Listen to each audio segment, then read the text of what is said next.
Bonjour tout le monde, bienvenue à NDS Midi sur le Facebook Live de À la Coupe.ça. Déjà, on va commencer. Je vais m'excuser pour la voix, elle n'est pas à son meilleur. J'ai connu quand même une grosse fin de semaine avec les Canadiens samedi. Donc, ma voix est encore très maganée. Mais pour commencer, en ce bon vieux midi, on a un gros show aujourd'hui. On reçoit Sam et Henry pour parler de Columbus. On reçoit Andy et Yves pour parler du Canadien. J'ai sorti l'artillerie lourde ce midi. Bien hâte d'avancer dans le show avec eux. Pour commencer, promotion à la coupe, article de Gabriel Saint-Pierre qui a retenu mon attention, qui est le hockey pour vaincre le cancer dans la GMQ. C'est dans le fond un article qui explique tous les chandails des équipes reliées à hockey contre le cancer. Dans le fond, c'est du 9 octobre au 2 décembre. Les équipes vont organiser un match pour porter des chandails roses, si je me souviens bien, en l'honneur du fameux hockey versus cancer. Sinon, l'article de Maxime Cyr, comme des cadeaux tombés du ciel, il parle des joueurs qui font un retour surprise dans la saison. Il parle de gardiens de but, il parle de défenseurs, il parle d'attaquants. Très bon article, très bien conçu, Maxime, conçu comme ça. Et le podcast À la Coupe a sorti la semaine passée avec Amélia Maguire-Saint-Onge, qui est une journaliste pour la Ligue nationale et du Rocket de Laval, dont Sam et Yves ont eu un entretien avec elle. C'était très intéressant. Allez voir ça sur le site de À la Coupe. Et pour finir, ce midi, sorti aujourd'hui tout frais, l'article de Vincent Larue qui parle de la dernière semaine du Canadien. Pour eux qui ont raté quelques matchs, allez voir ça. C'est très bien écrit. Vous allez rattraper le temps perdu que vous n'avez pas regardé les matchs. Maintenant, allô aux manchettes. Juste avant, j'ai placé un GoFundMe sur mon Facebook personnel, le Rick Salvaille, qui fait en sorte que je veux ramasser de l'argent pour offrir des cadeaux aux enfants démunis. C'est TW Sports Card à Le Gardeur qui tient cet événement dans le mois de décembre à toutes les années. Cette année, c'est le 11 décembre. Donc, j'aimerais ça amplement ramasser de l'argent pour les enfants démunis pour leur offrir des cadeaux. Allez voir sur ma page Facebook personnelle. Ça serait très apprécié de votre part. Et même juste de la partager pour que plus de gens la voient. Maintenant, attaquons-nous aux manchettes. Et pour ça, j'ai Henri Babin qui va m'aider. Vous l'avez vu la semaine passée. Henri, comment ça va? Ça va toujours bien, Eric, et toi? Ben oui. Alors aujourd'hui, dans les manchettes, c'est quand même très tranquille comme journée. Jake Allen, récipiendaire du trophée Jean Béliveau chez le Canadien. Une belle petite nouvelle qui se prend bien, ça. Oui, effectivement, c'est très bon pour Jake Allen. Je le félicite. C'est très mérité. Un gardien qui a su se démarquer. On était douteux un peu à son arrivée en tant que partant, Jake, au départ de Price, dû à des blessures et des problèmes personnels. Et il a su se débrouiller assez bien pour justement faire une bonne impression, Jake Allen. Exact. Et le trophée Jean Béliveau permet aussi de récompenser les efforts du joueur en dehors de la patinoire. Donc, impliqué dans la communauté, Jake Allen l'a remporté pour la saison 2021-2022. Bravo à lui. Sinon, Henri, plus dans la fin de semaine, le Temple de la Renommée a intronisé les Daniel Alfredson, les frères Sedin et Roberto Luongo, entre autres. Pour toi, c'est ce qu'on dit en anglais, c'est un no-brainer. Oui, certains, c'est des joueurs qui ont marqué la Ligue nationale à travers les années. J'ai eu l'âge justement les côtoyer, les côtoyer à la télévision On est deux. ouais. Et j'ai justement eu la chance de les voir jouer aussi. Certains joueurs du Temple à renommée, des fois, nous autres, on est trop jeunes un peu pour avoir connu leur succès live. Mais c'est des joueurs que j'ai eu la chance de voir. Et comme tu dis, c'est des no-brainers. C'est des joueurs qui ont marqué la Ligue nationale, qui ont marqué leur équipe respective et qui méritent leur place. Puis dans les joueurs nommés, est-ce qu'il y en a un qui te marque plus que les autres, que tu aimais plus que d'autres dans les joueurs que j'ai nommés? Donc, Alfredson, les frères Sedin et Roberto Luongo. Pour moi, c'est les frères Sedin. C'est un peu mon coup de Ouais. cœur dans ceux qui sont nommés. C'est des joueurs qui ont été très loyaux avec les Canucks du début jusqu'à la fin, qui s'est suivis du début jusqu'à la fin et qui ont marqué l'histoire des Canucks aussi, l'histoire de la Ligue nationale et l'histoire de la Suède dans la Ligue nationale. Et c'est mes deux préférés dans ceux que tu as nommés. Wow, ben écoute, je te suis là-dedans. Moi, je dirais Roberto Luongo aussi, étant un ancien gardien de but. Roberto Luongo est un gardien que j'adorais énormément. Mais je suis comme toi, je mettrais les frères Sedin en haut de lui. tout en ayant respect pour Daniel Alfredson, bien évidemment. Oui. On va en parler plus tard avec Sam, je vais juste le glisser. Hier, on a appris que Patrick Laine s'est encore blessé 3 à 4 semaines. Je vois Sam, il est sur le bord de pleurer, selon moi. Toi, avec, ça fait mal à Columbus. Certainement, comme tu dis, on va avoir la chance d'en parler un petit peu plus en profondeur tantôt, mais c'est un parmi nombreux, disons, sur la liste des blessés. C'est inquiétant, disons, pour la reste de la saison des Blue Jackets. Puis parlons de ça va mal à Toronto aussi. Jake Muzzin sera tenu à l'écart pour une durée indéterminée. On parle d'une blessure à la colonne vertébrale. Il sera réévalué à la fin du mois de février, ont annoncé les Maple Leafs. Déjà là, à Toronto, ça va super mal. En tant que fan du Canadien, moi, j'apprécie ça. En tant que fan de hockey, non. Ouais, on va quand même honnête. Mais ça va mal dans le pire du côté des Maple Leafs. Ça. Oui, certainement, c'est sûr que la colonne vertébrale, c'est une région un peu craintive pour des blessures. On veut vraiment pas que ça s'endommage trop parce que ça peut finir une carrière assez rapidement. C'est pour ça que d'après moi, on veut prendre vraiment notre temps du côté de Jake Muzzin. On veut lui donner la meilleure chance de pouvoir continuer à jouer au hockey dans la Ligue nationale. Mais comme tu dis, Toronto, ça va déjà mal, puis c'est de quoi qui aide pas vraiment la solution. Là, on sait que le gardien Matt Murray revient au jeu. Mais est-ce que ça va être le sauveur ou est-ce que ça va faire déclencher un déclic? Toronto, on verra ce qui peut se passer. Les gardiens, ça peut toujours étonner. Mais c'est sûr que ça n'aide pas à la ligne bleue pour Toronto de perdre Jake Muzzin. Tu as parlé de déclic. Selon moi, le déclic se retrouve avec un changement derrière le banc. On en a déjà parlé. Oui. Alors, continuons. C'est pas dans les sujets d'aujourd'hui. Pour une fois qu'on n'a pas besoin de parler des Maple Leafs en long et en large. La LNH a sorti hier les 3 étoiles de la semaine. Troisième place, on a eu Adam Fox. Tiens-toi bien, Henri, c'est un défenseur, on se souvient. Il a fait 6 passes, dont 8 points en 4 parties. C'est énorme pour un défenseur. C'est très en haut de la moyenne.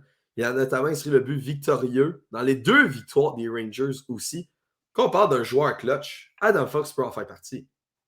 Oui, exactement. C'est un cas assez limité de défenseur dans la Ligue nationale. Il peut causer une vraiment grosse différence offensive.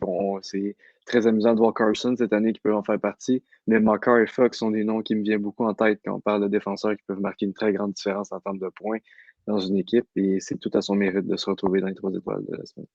Puis on peut continuer aussi. La deuxième étoile, Linus Ullmark. Les Bruins de Boston connaissent un début de saison en feu. Il a présenté une fiche de 3 victoires en autant de matchs et avec un taux d'efficacité de 956 et des buts alloués à 1,34. C'est énorme pour un gardien. C'est un excellent début de saison pour les Bruins. Et devant les filets aussi, c'est excellent. On ne s'attendait pas à ça du côté des Bruins, je crois. Exactement, c'est des chiffres qui mentent pas. On peut pas vraiment perdre avec des statistiques de ce genre-là. Les Bruins vont très bien et quand ça va bien, mais ça va bien partout en ce moment pour les Bruins, autant dans les filets qu'à l'avant et à la défense. C'est une solution gagnante. Quand tes trois positions, ils marchent très bien, mais c'est difficile de mal aller, disons.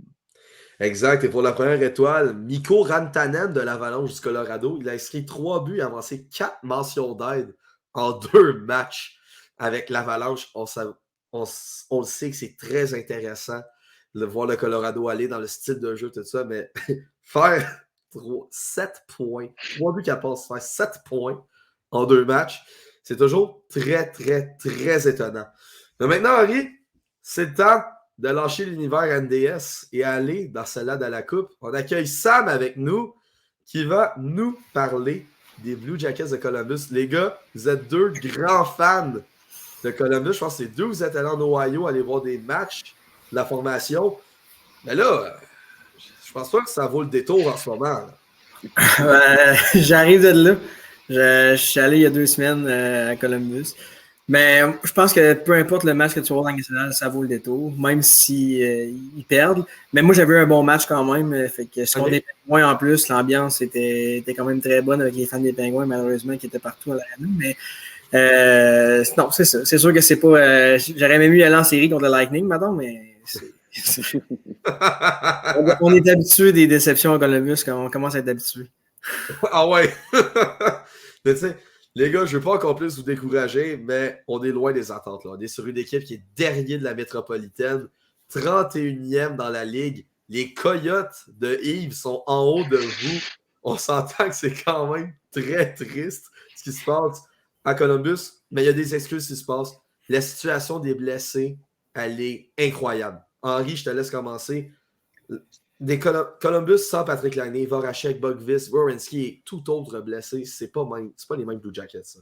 Non, exactement, comme tu dis. Puis c'est des blessures aussi qui sont pas nécessairement à court terme. Le Werenski, la saison complète, c'est une très grosse perte. Déjà que la défensive cette année, c'était un peu douteux, mais c'était un peu notre point faible qu'on pensait avoir. Et là, ben, on manque Werenski, on manque Bogvis 6 semaines, Blankenberg 6 à 8, Gerbenson, c'est du jour à jour. Denford, 6 mois. Voracek, jour à jour, mais ça a été transféré il n'y a pas longtemps à indéfini, ce qui est encore plus inquiétant. Corelli, quelques jours. Johnson, quelques jours. Et là, récemment, Laine, 3 à 4 semaines. C'est énormément nombreux. Puis c'est aussi quelque chose de déjà vu à Columbus 2015-2016, on s'en souvient. C'était nombreux, les blessés. C'était tout le temps des listes avec 6 noms dessus. C'est pas le fun parce que tu te donnes pas de chance de pouvoir gagner quand la moitié de ton line-up de départ est sur le banc des blessés. Mais Sam, quand il y a des blessures, on dit tout le temps que c'est bon pour les jeunes joueurs. Ça leur permet de profiter du fait que les gros noms sont blessés pour pouvoir se faire un nom dans la formation de départ. Est-ce qu'il y a des joueurs à surveiller qui pourraient se démarquer dans l'alignement dû aux blessés? Ben oui, ben déjà avec les joueurs vétérans qui sont en alignement, les Blue Jackets, c'est une des équipes les plus jeunes. Il y a beaucoup de jeunes, même, puis c'est quand on dit jeune, c'est 25 ans, je considère ça quand même jeune pour dans la Ligue nationale. Fait que oui, il y en a. D'ailleurs, ils ont rappelé, pour remplacer Werenski, ils ont rappelé Marcus Bjork, un joueur qui a été signé, qui était undrafted, il y a 23 ans. Il a marqué son premier but dans la nationale à son premier match. Puis les journalistes qui regardent le match ont dit il a l'air d'un gars que ça fait 10 ans qu'il joue dans la nationale. Fait que ça, c'est un gars qui sort de nulle part en plus, c'est vraiment le fun. On a Ken Johnson qui est une super vedette dans l'Université de Michigan. On a Yegor Shinakov qui arrive de la Russie, que tout le monde avait dit que personne ne connaissait. Finalement, le gars a un lancé du tonnerre. On a Kirill Marchenko. Lui, c'est le gars qui m'intéresse le plus dans tous les espoirs des Blue Jackets parce que il est en Russie. Il s'est envenu. Dans la Ligue américaine, c'est le meilleur pointeur des recrues de la Ligue américaine. Il a été rappelé aujourd'hui parce que Laine ne sera pas là. Fait que d'après moi, ils vont donner du temps de glace à Shinakov, à Johnson. Slinger aussi, qui était là l'année passée. Mais Marchenko, c'est vraiment le gars que j'ai le plus hâte de regarder jouer dans la nationale parce que le gars a quand même 23 ans. Fait qu'il a joué avec des hommes en Russie. Il sait comment ça marche. Puis en Ligue américaine, ça a été super bien. Puis il y a aussi Emil Bemstrom, c'est le gars que j'avais comme oublié, mais cette année, il était le meilleur pointeur de la Ligue américaine. Il a été rappelé. Il scorait son premier but à son premier match cette année dans la Ligue nationale. Il va prendre la place à Laine avec Gianni Gaudreau. Fait que j'espère un trio genre Sillinger, Marchenko, Shinakov. Marchenko, Shinakov, deux Russes, ils doivent se connaître, j'imagine. Fait que ça serait le fun, mais Columbus, je ne m'attendais pas à une saison exceptionnelle cette année. Je m'attendais à ce qu'ils se battent peut-être pour les séries, mais s'il y a une année qu'on peut finir dernier, c'est cette année-là. Il y a tellement un bon 3-4 jeunes qui risquent d'être des superstars nationales au prochain repêchage. Je me dis, OK, c'est un dernier coup que je suis prêt à prendre pour finir dernier ou dans le top 5 des dernières équipes. Puis après ça, là, il va falloir que ça change parce que là, je vais être tanné. Mais Connor Bedard, c'est un talent générationnel. Matt Bichkov aussi. Puis Adam Fantilli, pas mal sûr que je peux mettre les trois dans la même catégorie. Fait que je me dis, c'est pas si pire. Puis, tu as nommé la situation des gardiens de but aussi, les Blue Jackets cette année. Sérieusement, ils ont perdu des games à cause de Elvis Merzlikins, puis je l'adore. Là. Mais il n'est vraiment pas à la hauteur de son nouveau contrat de 5,4 millions par année. Fait que, mais Korpisalo, lui, il revient d'une opération à la hanche, puis il a très bien gardé des buts, même qu'il a gardé 2 derniers matchs. Puis Tarasov, qui lui doit aller en américaine pour prendre un peu de galon, mais sérieusement, la situation des gardiens de but n'a pas vraiment aidé, mais le rendu là, ils peuvent bien se faire scorer 8 buts par game, je m'en fous.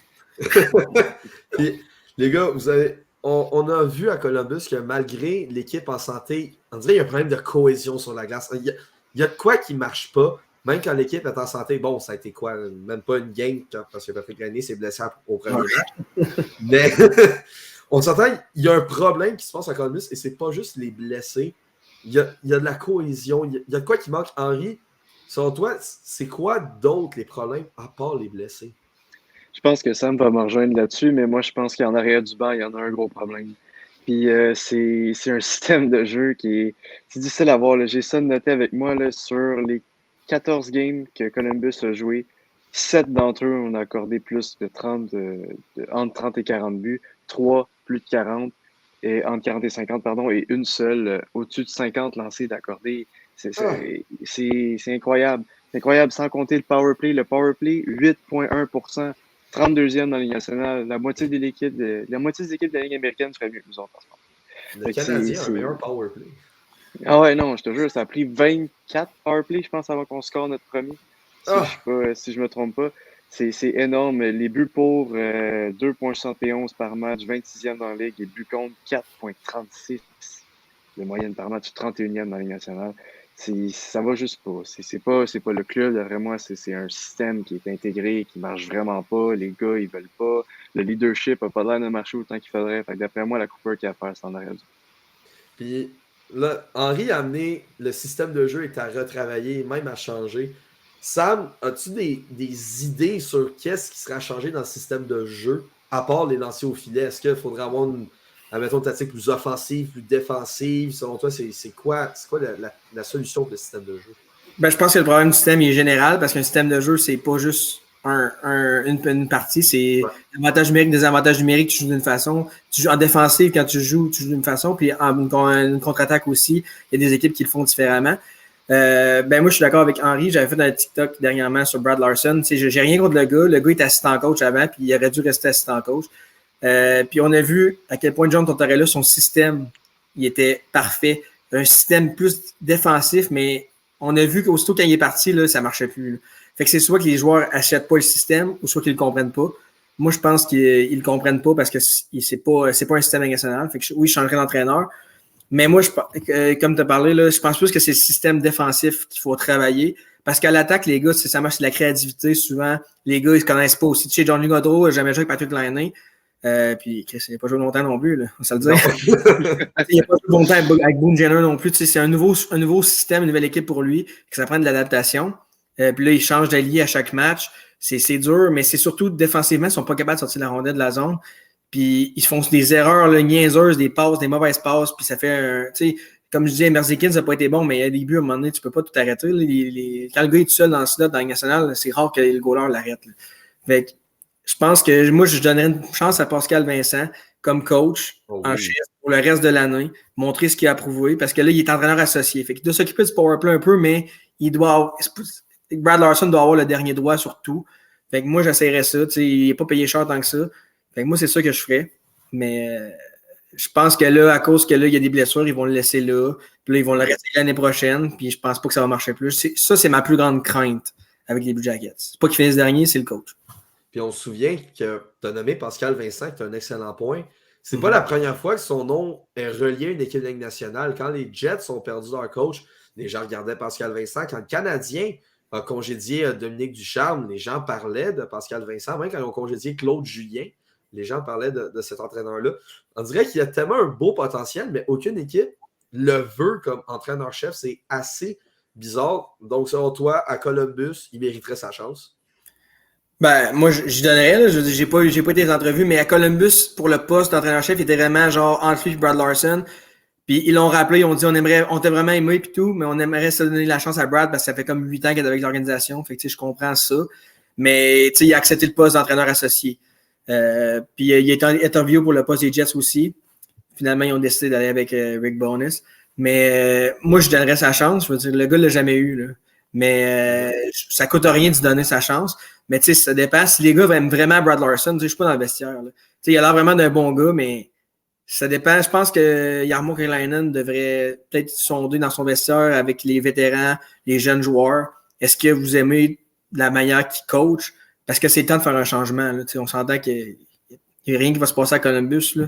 Fait que cette année, c'est triste, mais moi, je donnerais sa chance, voir si mettons, les matchs sont serrés puis tu vois que l'équipe s'améliore, tu lui redonnes un contrat parce qu'il y a un contrat de 3 ans les deux. Fait que moi, c'est ce que je ferais, mais je ne suis pas Jarmo Kekalainen, malheureusement. En parlant de Jarmo Kekalainen, quand on dit l'équipe va mal, on a besoin de solutions. Dans les deux cas, je vais commencer par Henry. Dans les deux cas, si vous êtes Jarmo Kekalainen, qu'est-ce que vous faites? Qu'est-ce que vous faites en ce moment? Parce que l'équipe va tellement mal, il y a tellement de blessés. Vous faites quoi? Transaction, vous attendez le balotage? Vous faites quoi si vous êtes Jarmo Kekalainen? Henry, vas-y. Ben moi, c'est avec la liste des blessés, c'est un peu difficile de dire on peut régler des problèmes parce que ça va pas être du court terme vraiment. Ça serait ce serait déchirant de donner des choix au repêchage pour aller chercher des gars qui vont jouer avec 4 défenseurs qui sont réguliers dans l'équipe. Là. C'est pas, je trouve que ça ne vaudrait pas vraiment la peine. On peut être opportuniste au balotage, jamais une occasion se présente. Mais on a un grand surplus d'alliés, puis c'est justement le temps de savoir s'il y a une petite pépite qui se cache dans ceux qui ne jouent pas régulièrement. On a des Liam Foudy qui n'a jamais joué régulièrement depuis qu'il est repêché, des Ben Strom qui a un potentiel énorme. Il a déjà fait un tour du chapeau dans les nationales, les Ben Strom. Mais il n'y a pas eu tant de temps que jeu que ça. Beaucoup de points dans la Ligue américaine, mais c'est pas là que ça compte, c'est dans le gros club. Puis là, il y a l'opportunité de 2 points en 2 matchs. Moi, je trouve que ça va bien date. Fait que c'est plein de joueurs comme ça qu'il faut donner leur chance de peut-être percer un peu, parce que c'est peut-être la dernière opportunité à Columbus qu'ils auront pour certains. Fait que moi, je dis qu'on fait pas de gros moves, pas de trop d'échanges, on donne rien, on donne pas de jeunes, pas de choix. On laisse ça aller, on accepte un peu notre sort qu'il y a beaucoup de blessés, puis ça va probablement nous coûter notre saison. Mais de toute façon, même avec l'équipe complète, on n'a pas trop de l'air de se diriger vers quelque chose qui est intéressant. Fait que, c'est ça, on fait jouer le monde qui mérite du temps de jeu. Fait que dans le cas Henry, on est vraiment loin du bouton panique. Sam, est-ce que tu partages cette opinion-là? Et qu'est-ce que tu ferais si c'était Yarmo? Ben là, Yarmo, ben oui, je suis d'accord avec Henri, absolument. Là, ça sert à rien. Et oui, même si on fait un move, on fera pas plus ces séries. Là, c'est une question d'organisation. Mais Yarmo, à un moment donné, il va falloir que les résultats arrivent. Tu sais, oui, on a eu une bonne run. On a perdu en 6 contre Boston quand on avait sorti le Lightning, mais à un moment donné, il va falloir qu'il y ait des meilleurs résultats. Mais là, c'est sûr que les joueurs l'équipe est vraiment, mais vraiment jeune. Ils ont des bons prospects, puis c'est lui qui les a repêchés. Fait que j'attendrai un peu, mais lui, je sais pas s'il sent la soupe chaude des dirigeants, du propriétaire. Je sais que c'est un jeune propriétaire, c'est le fils du gars qui avait les Blue Jackets avant. Rick Nash est dans l'organisation aussi. Moi, je pense qu'il voit ce qui se passe là, avec Brad Larson. Je pense qu'il va être patient. Puis moi, le seul échange que je ferais, c'est que je demanderais à Gustav Nyquist s'il aimerait ça quitter pour une équipe qui est contender à la Coupe Stanley. Je sais qu'il aime ça jouer à Columbus, mais je l'échangerais, c'est un vétéran. Il peut aider des équipes sur une 3e ligne, sur le powerplay, sur le 2e powerplay. Fait que je lui demanderais s'il accepte l'échange, ben j'essaierais de l'échanger le plus vite possible pour avoir un meilleur choix au repêchage parce qu'il va être là plus longtemps. Et aussi, une place pour, mettons, Liam Foudy, comme Henri a dit, qui joue vraiment bien. Il joue sa 4e ligne, mais il a un coup de patin incroyable. Il peut jouer à des avantages numériques. Moi, je le verrais sur une 3e ligne plus tard. Là. Il a vraiment un bon coup de patin et un bon lancer. Fait que lui, ça prendrait la place en Nyquist, je pense. Fait que ça serait le seul mouvement que je ferais. Puis, comme Henri l'a dit, je laisse la place aux jeunes. Puis, s'ils font des erreurs, c'est pas grave. Là. C'est le temps d'en faire, justement. Fait que dans les deux cas, vous êtes d'accord sur le fait que c'est la place aux jeunes à Columbus all the way. C'est la saison qu'on peut rater pour cette année, dans le fond, si je comprends bien. Ouais, la route pour Connor. Let's go. Ouais, la route pour Connor, justement. T'as volé mon prochain sujet, les gars. Si, malgré le retour des blessés, mettons, on parle de l'équipe en santé, ce qui n'arrivera pas avant longtemps, mais on parle de l'équipe en santé. Selon vous, si vous êtes Yarmo, est-ce que vous essayez, pareil, la course à Connor Bedard dû au mauvais début de saison que vous connaissez, ou vous laissez aller et si la sauce finit par prendre, vous continuez? Est-ce que vous croyez aux chances aux Blue Jackets d'avoir Connor Bedard? Ben c'est sûr que ça dépend un peu de la direction que l'équipe va prendre. Des fois, une gang de jeunes peuvent faire des miracles, comme ça peut aussi autant rester sur une note plus négative. Avec les blessés qu'on a, on peut s'attendre à ce que ça reste sur une pente descendante, pas nécessairement de quoi qui va. Je dis pas qu'on finit dernier dans la ligue, mais si tu es chanceux à la loterie, tu peux avoir des chances quand tu es dans le top 5 de repêcher premier. Bedard, c'est sûr que ça serait super intéressant, mais comme on a déjà nommé, le draft est incroyable. Le top 5, je pense que tout le monde peut se compter chanceux d'y faire partie. Et comme aussi Sam avait dit plus tôt, s'il y avait bien une année qu'il fallait se bêcher dans ses lacets, c'est bien cette année. Mais il faudra faire attention parce qu'il faut apprendre à les faire solide ses lacets. Ça ne pourrait pas être de même les prochaines années non plus. Là. Mais oui, c'est très intéressant pour Bedard. Je suis très, très ambitieux aussi à voir la direction que ça va prendre. Puis d'après moi, ça devrait être un pas pire choix pour Columbus cette année de la manière que ça va. Et pour toi, Sam? Ben, c'est sûr que je pense que la direction le sait, là, que c'est un repêchage incroyable puis qu'ils en ont quand même déjà eu un bon l'année passée. Là. C'est sûr qu'on peut pas le savoir exactement parce qu'on sait pas les résultats, mais Jiricek, Mantetchuk en première ronde. C'est Jordan Dumais en 3e ronde qui est un excellent prospect. Oh oui. Un bon projet, mettons, à cause de sa grandeur et tout. Et Luca de Belbelouz aussi, qui est un marqueur. Sérieusement, j'ai vraiment hâte de voir, mais c'est sûr qu'ils savent c'est qui Connor Bedard puis ils le voient. Là. Yarmo, c'est sûr qu'il y pense présentement. Mais j'aimerais beaucoup Adam Fantilli. Il joue à Michigan, puis t'as Ken Johnson, t'as Zach Werenski qui ont joué à Michigan. Je pense que ça pourrait faire les gars de Michigan, quand ils jouent ensemble, même s'ils n'ont pas joué ensemble, ces gars-là, il y a de quoi dans la mentalité de cette université-là que c'est comme si tu faisais partie de l'équipe, même si tu n'étais pas là en 2015, mettons. Les gars s'aiment, les gars ils cheer pour toi. Fait que Ken Johnson et Werenski sont déjà amis. Fantilli va arriver dans un bon mindset. C'est sûr que si Fantilli serait plus deuxième overall, c'est sûr que si je suis premier, je prends médaille.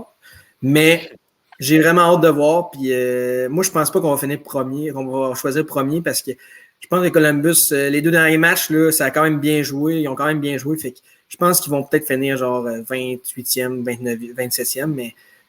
Mais sérieusement, je veux qu'on gagne la loterie. Ben, messieurs, merci beaucoup. C'était de ce segment sur les Blue Jackets. Henri et Sam, je vous laisse passer une bonne journée en ce mardi et on se rejase peut-être la semaine prochaine. Alors, salut messieurs.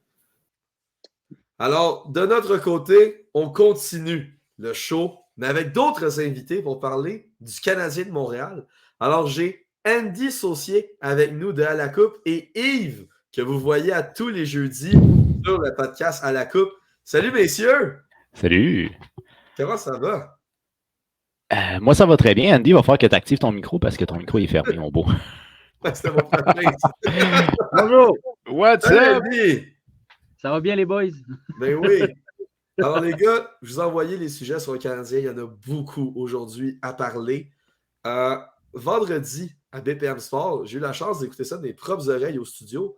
Bob Hartley comparait Nick Suzuki à pas n'importe qui, à Joe Sakic. Les gars, vous en pensez quoi? Yves, on va commencer par toi. Après ça va être à toi, Andy. Honnêtement, c'est tellement une belle image là, à proposer concernant Joe Sakic. C'est un joueur qui était responsable, mais qui était très offensif. C'était un bon leader pour son organisation. Dans le cas de Nick Suzuki, c'est un gars qu'on a par le passé comparé à, exemple, Patrice Bergeron, qui est un joueur très responsable. À mes yeux, il y a un upside offensif qui est encore plus intéressant que peut avoir Patrice Bergeron. Je pense que Nick Suzuki est un gars qui est capable d'aller chercher du 70, peut-être du 80 points par match, par saison. Par match, ce serait fabuleux. Par match, mais par saison. Il peut le faire de par lui-même. Donc, même s'il n'y a pas nécessairement un David Pastrnak avec lui, je pense qu'il serait capable d'avoir des saisons de 70 points. Fait que pour moi, la comparaison, elle est emblématique. Puis d'après moi, c'est une bonne comparaison. Venant d'un homme qui est assez crédible, je dirais. Puis son Pastrnak, ça pourrait être Cole Caulfield aussi. Oui, tout à fait. Tout à fait. Toi, Andy, la comparaison, Joe. Moi, quand j'ai vu ça, je trouvais ça peut-être un peu tiré par les cheveux, mais quand j'ai été lire l'article et les propos de Bob Hartley, moi, j'avais peur qu'il parlait de ça par rapport au nombre de points qu'il pourrait faire par saison. Parce que Joe Sakic faisait des saisons d'en haut de 100 points. Là. Fait que je suis pas certain que Suzuki peut le faire. Mais il va faire 80 points. Je suis pas inquiet. Là. Mais moi, ce que j'aime de Suzuki, puis c'est ça que Bob Hartley disait, c'était son calme sur la glace, qui prône par l'exemple. Moi, ce que je trouve le fun avec Suzuki, c'est qu'il fait autant de buts que Cole Caulfield. Il y a 7 buts en 7 matchs. Mais comme on parle de Cole Caulfield qui est spectaculaire, mais Suzuki, on dirait qu'il passe sur les radars, mais il fait tout bien. Il passe, il va scorer, il va faire des points, puis c'est pas spectaculaire, mais il va ramasser ses points. Fait que moi, je trouve ça impressionnant. Il n'est pas full coloré, mais c'est ça qu'on veut d'un capitaine, puis Suzuki remplit ça. Ouais. Puis on connaît la ville de Montréal à quel point c'est bipolaire du côté des partisans. Je me compte là-dedans des fois. Les gars, la comparaison venant de Bob Hartley, c'est pas n'importe qui, c'est une grosse tête de hockey. Il pèse beaucoup ses mots quand il dit ça. Est-ce que la pression pour Suzuki peut augmenter chez les partisans à cause de cette comparaison? Probablement, mais parce que justement, il y en a qui vont peut-être dire que justement, il va être comme Joe Sakic, qui va faire des saisons de 110 points. Mais Bob Hartley, ce qu'il parlait, c'était vraiment plus côté attitude. Puis l'exemple qu'il donne aux jeunes, à son équipe. Fait que je pense que c'est vraiment plus ça que côté production, même si Suzuki produit très bien. Mais Bob Hartley, justement, c'est un gars vraiment crédible. C'est un bon coach. Moi, j'aurais aimé ça l'avoir à Montréal. Mais je le trouve vraiment bien. Puis il a bien fait en Russie. Puis je pense que c'est vraiment un exemple d'une bonne tête de hockey. Fait que quand il dit ça, c'est. Je pense qu'il a pensé avant de dire ça, puis fait que c'est ça. Je trouve ça impressionnant. Ouais. Puis de ton côté, Yves, est-ce que tu crois que ça peut jouer dans la tête des partisans, dans les attentes, ou vu que c'est une saison pas mal n'importe comment, si je pourrais dire ça en guillemets, les partisans n'ont pas d'attente, est-ce que selon toi, ça va vraiment passer sous le radar dans quelques jours, mettons, cette comparaison-là. Je pense pas qu'on va essayer de comparer les statistiques offensives des deux gars qui ont joué à deux générations dans deux organisations qui étaient différentes de toute Très bon manière. point. Mais il reste qu'à la fin de la journée, si Suzuki finit premier pointeur de son équipe, c'est à peu près le rendement qu'on va souhaiter de lui. Puis je pense pas que ça va mettre plus de pression à ce niveau-là. S'il y a une chose que moi je connais un peu de Nick Suzuki, c'est que la pression, c'est pas un problème à ses yeux à lui. On dirait qu'il carbure à la pression. C'est un jeune que, au niveau junior, il a réussi à prouver que quand il y avait de la pression, il augmentait son niveau de jeu. Là, plus que ça va. Je sais pas si vous avez vu une différence, mais au niveau de sa maturité dans son jeu, dans son intelligence cette année, il a l'air d'être plus impliqué qu'il était l'année passée. Fait que c'est un gars que je pense qu'il vit bien avec la pression. Fait que, honnêtement, s'il y a de la pression, je me dis quasiment tant mieux. Il va dealer avec. D'ailleurs, je pense que c'est son frère qui disait que Nick est un gars qui fonctionne à la pression. Fait que ça va être parfait, mais je pense pas qu'on s'attende. Je veux dire, l'Avalanche, c'était quelque chose. C'était une machine de hockey. Oui, c'était une machine de hockey dans ces années-là, l'Avalanche, comme elle l'est aujourd'hui. Oui. C'était une excellente équipe qui a gagné la Coupe Stanley, d'ailleurs, aussi. Oui. On parle de deux époques différentes. C'est ça que j'ai vraiment retenu de ton point. C'est de parler de Joe Sakic en 2000 et 90. C'est pas la même chose que de parler d'un joueur de hockey aujourd'hui en 2020. Là. C'est quasiment deux mondes complètement différents et c'est seulement à 20 ans d'écart. Ouais. C'est fou à quel point le hockey va extrêmement vite. Mais tu as parlé de rendement. Les gars, il y en a un qui fait beaucoup de rendement à Montréal, puis on l'a eu gratuitement. Sean Monahan. Son nom commence déjà à aller dans les rumeurs de transactions, on se souvient, parce que c'est sa dernière année de contrat. Le Canadien l'a eu complètement gratuit. Il y a même eu un choix de premier tour en bonus. Une rumeur de transaction le lie justement à l'Avalanche du Colorado. Est-ce que ça serait une bonne décision pour l'Avalanche de mettre la main sur un Sean Monahan? Andy? Je te laisse moi, pour l'Avalanche, ce serait sûrement très bien, mais pas pour le Canadien. Moi, honnêtement, j'aimerais le garder à Montréal. Je comprends que l'Avalanche rechercherait un bon centre two-way, puis ça les aiderait, c'est sûr et certain, même s'ils sont déjà très bons. Mais le Canadien, tu sais, comme tu dis, le risque était minime. C'était zéro. Ils ont été chercher Monahan à cause du salaire, puis ça allait pas bien là-bas. Il y a eu des blessures. Il a été échangé contre des considérations futures. Puis en retour, il y avait Monahan et un choix de première ronde. Ça n'a pas de bon sens comment c'est rien.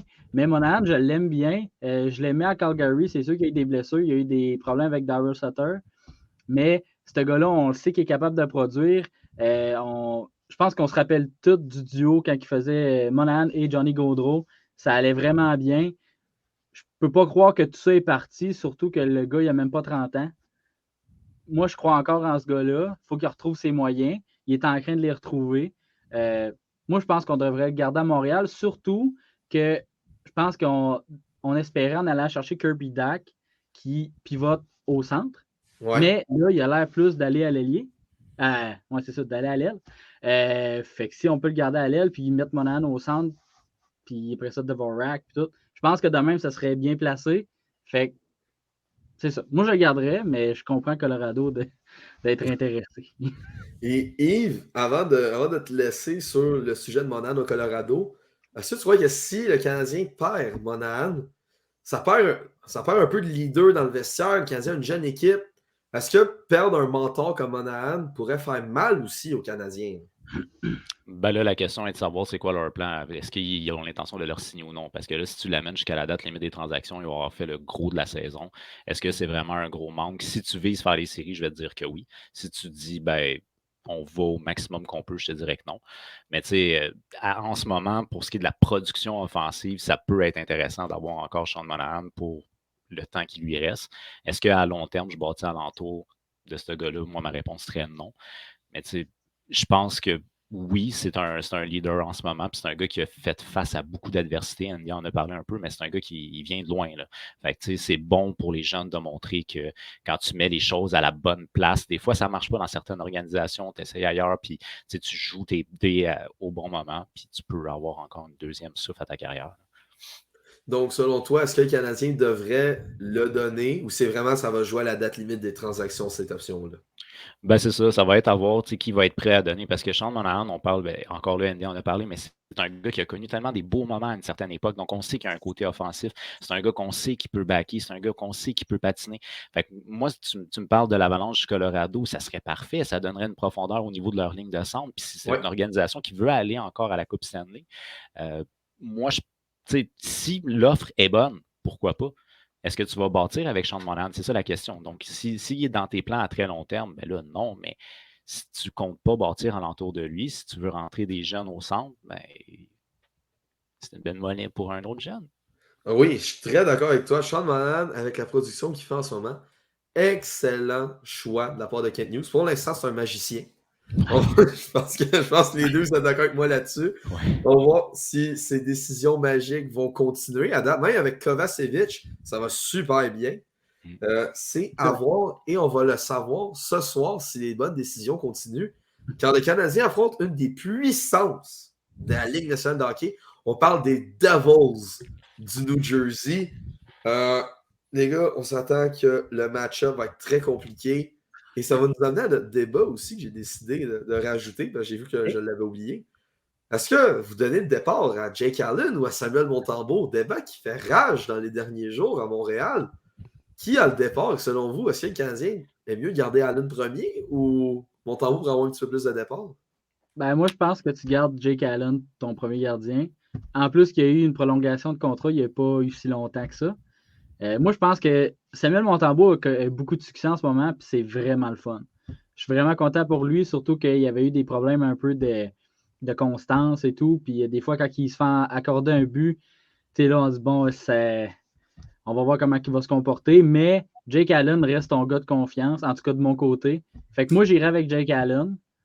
Mais c'est vrai que Montembeault a beaucoup de succès cette année. Ouais.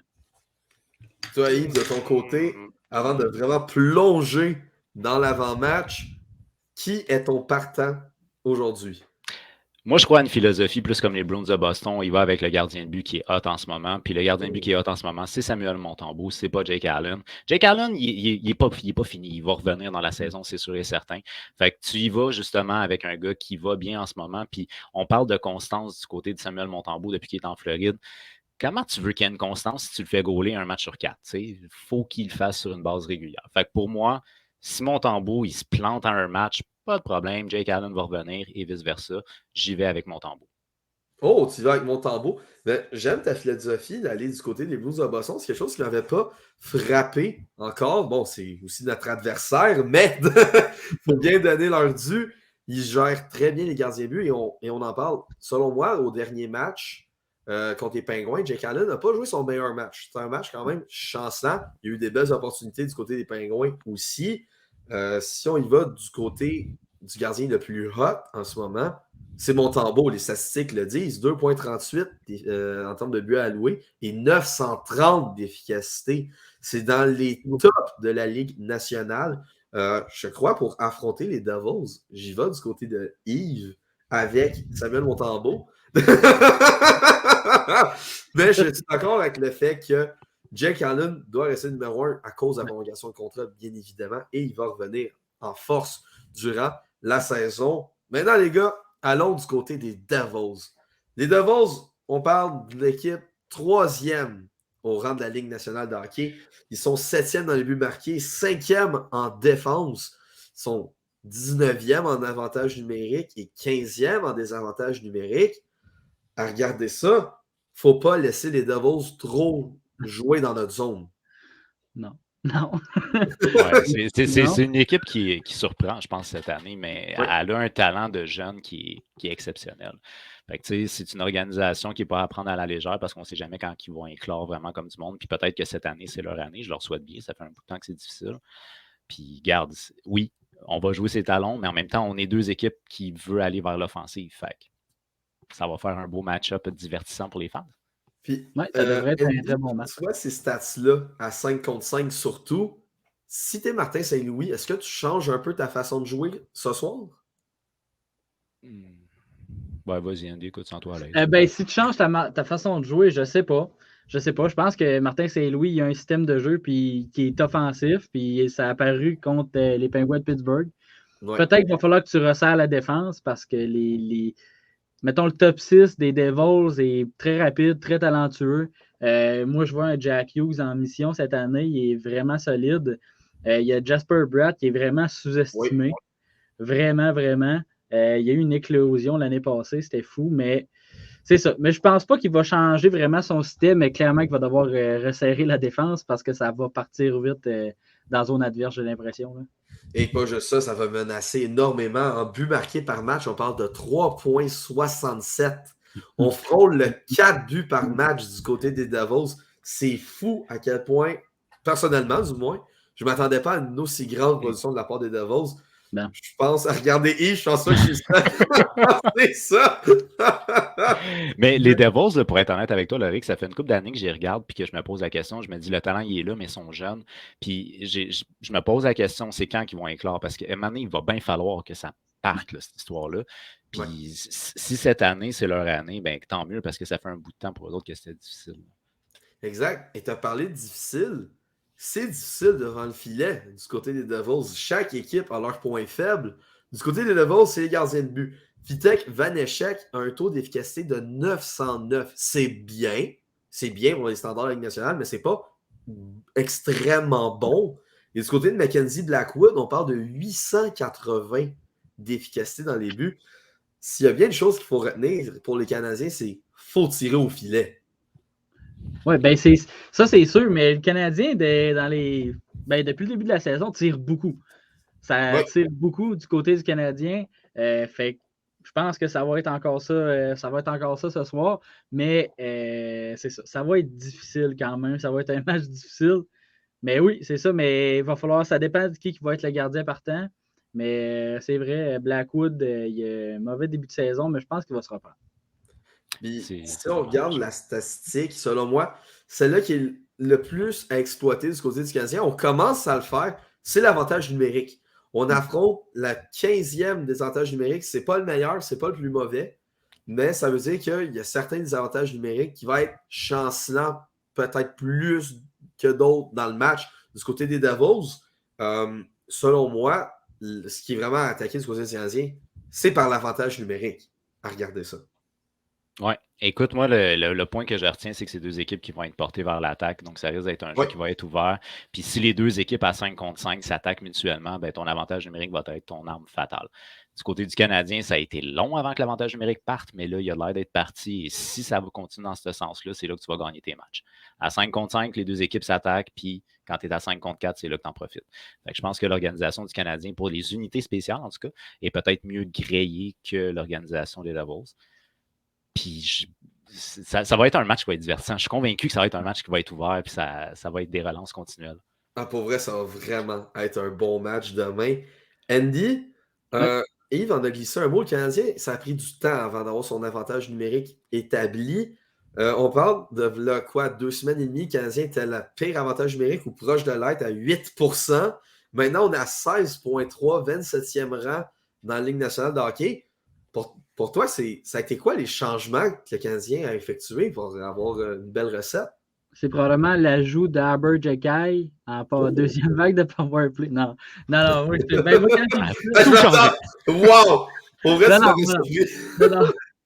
moi quand j'ai vu ça, il y a des affaires qui me dérangent un peu sur la deuxième vague.